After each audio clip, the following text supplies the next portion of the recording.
За сайн байцгаана уу хүүхдүүд ээ.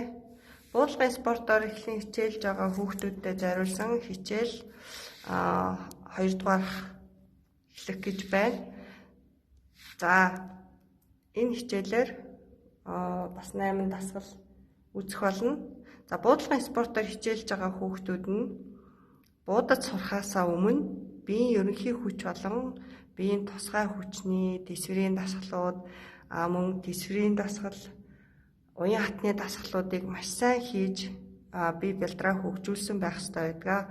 За үүнтэй уялдуулан багш нь 2 дахь хичээлээ орох гэж байна. Аливаа бэлтгэлийн өмнө заавалжгүй бие халаалт хийгдсэн байх ёстой. За одоо үндсэн дасгал 1-р дасгал. За энэ дасгалыг бол Санган найрхан дүүргийн өсвөрийн тамирчин Ууганбаатар хийж үзүүлнэ. 1-р дасгал narrow stance squat. Хөл хавсарч суулт хийх.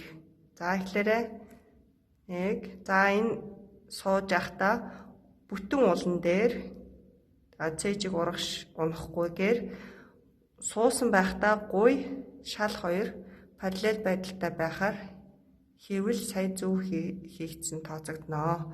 За энэхүү дасгалаа 1 минутын хугацаанд хийн. За 2 дахь дасгал plank to push up.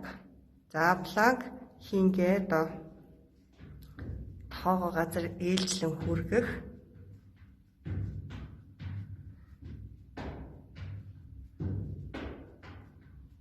За 3 дугаар дасгал.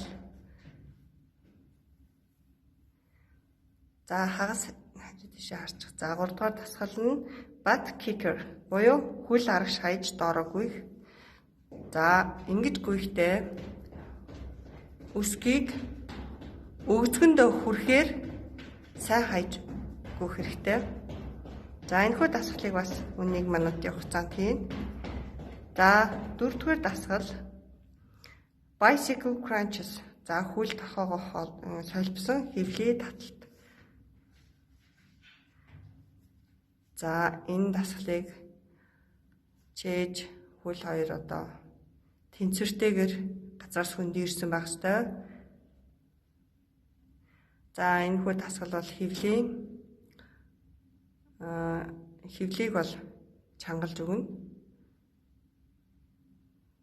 За энэ буудлагын тамирчид бол хэвлийн нурууны дасгалыг маш сайн хийж авах хэрэгтэй байдаг.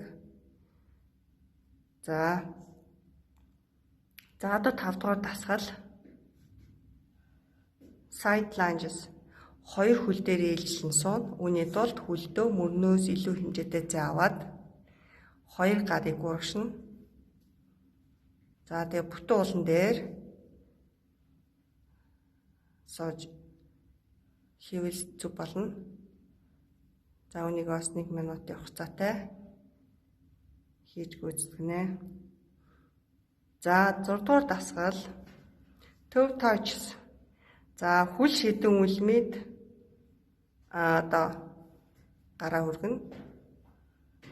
Гарын үзүүрийг одоо үлмийн хоёрыг хүргэж өгнө. За энийг бас 1 минутын хугацаатай хийнэ. За 7 дугаар дасгал hip extension. За үүнийг цаны нэг алхамт гэж нэрлэсэн байгаа. Яг гэвэл одоо цаны нэг алхамтын техниктэй бас их ойролцоо байдаг учраас ингэж нэрлэлсэн. За үүнийг хийж явахдаа нуруу мөрөөр сайн арагшаас аваад нуруу хотгор зүйтэй. За ингэж хийж өгстэй. За үүнийг бас 1 минут хийгээд 8 дугаар дасгал нь Russian twist гэдэг бас хэвлийн дасгал байгаа. За үүнийг ачаатай болон ачаагүй хийж болноо. Огноо жоохон хажууд шаараарай. За энэ бол чээж 2 тишээ илүү савлж байгаа. За тэгтээ хэвлийн дээд хэсэгт илүүтэй орох ёстой. За үүнийгээ бас ямар нэгэн одоо ачаа барьж хийж болно. Гантел эсвэл жоохон зузаан ном савтаа ус ч юм уу эдгээрийг барьж агаад энэ дасгалыг 1 минутын турш хийгээрэй. За одоо ингээд 8 дасгалаа хийж гүйцсэний дараа 1 минут амарч агаад 4 удаа давтаж хийгээрэй хүүхдүүдээ. За бүх дасгалаа хийж дуусны дараа сонголтын дасгал болон тайвшруулах дасгал хийгээд бэлтгэлээ дуусгаж олно. За анхаарал тавьсанд баярлалаа.